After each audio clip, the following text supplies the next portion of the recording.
This is Average Joe PT. On last episode, I'm going to leave a link up there. We talked about neuropathic pain in your neck and in your legs and all the different nerves that can get pinched. So I'm going to leave a link up there. Go to that after this episode.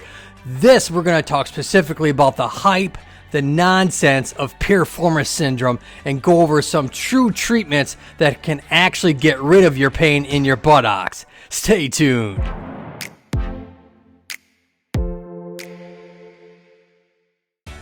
Now, when we talk about Piriformis, we're really talking about just one muscle. And they make a big deal about that muscle and how you're supposed to stretch it. There is 15,000 different ways to stretch that Piriformis, and they're all showing the exact same one or two ways to actually stretch that Piriformis. And the reality is more times than not, it's a big no-no. Don't even stretch that muscle. But what I'm going to show you here is kind of come up close. This is called your sciatic knots. We talked about this last episode. And this is where your sciatic nerve goes through.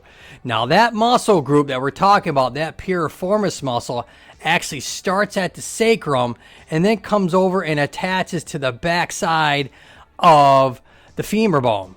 Now that muscle splits on either above, bottom, or very rarely, but sometimes in between. That nerve splits that muscle in between. Very rare. Now, everybody will talk about stretching that muscle group to make your butt pain go away, right? That's what you see all over the internet. But what they don't tell you is more times than not, that Piriformis, it goes into spasm and relaxes.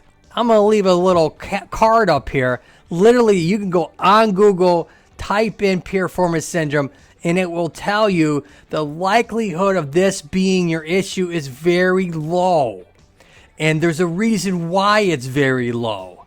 And that is because that sciatic nerve is really what's causing the problem. It's literally that muscle is pushing against that sciatic nerve, and you're really having sciatic issues not coming from the muscle so much as you are probably up the chain.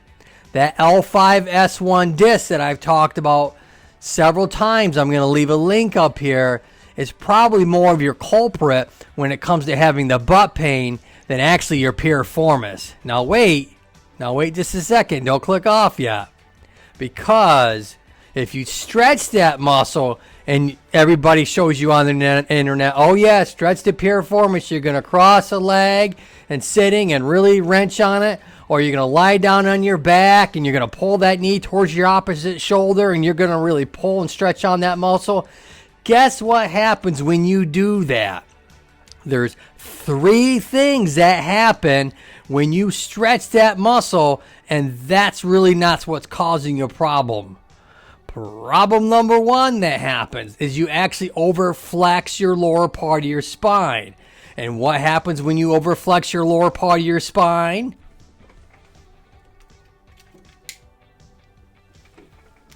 When you overflex your lower part of your spine, you cause this to happen. Guess what's happening to that lower part of your spine when you're overflexing like I'm showing you right here? You're putting a lot of stress on that joint, your facet joint, let alone the bone, as well as the disc pushing back on the area. So if you got an old bulge or an old herniation that's healed itself and it's got scar tissue holding it there, you cranking on that muscle group, stretching it, which you think is causing the problem, and I'm going to leave several links up here of different pictures of people that show that exact same exercise, and that's not what's causing your problem. You're going to have yourself a huge problem. You're going to end up having a lot more pain. You probably end up shooting pain down your leg. So that's problem number 1 when you do that stretching you're not supposed to. Problem number 2 that happens when you stretch that and you're not supposed to is it actually causes increased inflammation that I've talked about all along. So even if that muscle is bothering you a little bit, because that nerve's going above or below that muscle group and it's getting that muscle group irritated, you're causing a lot more inflammation by stretching it and getting it to relax, stretching it and getting relaxed. Now, mind you, when you stretch that, you are causing some endorphins to happen to make it feel a little bit better. But once they go away, the issue's right there again. And If that's not your primary problem, which is what I think's going on, I think it's coming from your lower back. That's number 2, inflammation. And the number 3 issue, if you're doing this and you're not supposed to, because really piriformis more times than not heals on its own in a very short period of time, what's going to happen is you're going to end up causing the SI joint. Okay? And what the heck is the SI joint? Right here. If I take your sacrum and I take this bone right here, this is your ilium, your SI joint, and you start really pulling on that area because that muscle group goes from here to the other side, you're overstretching and irritating that SI joint.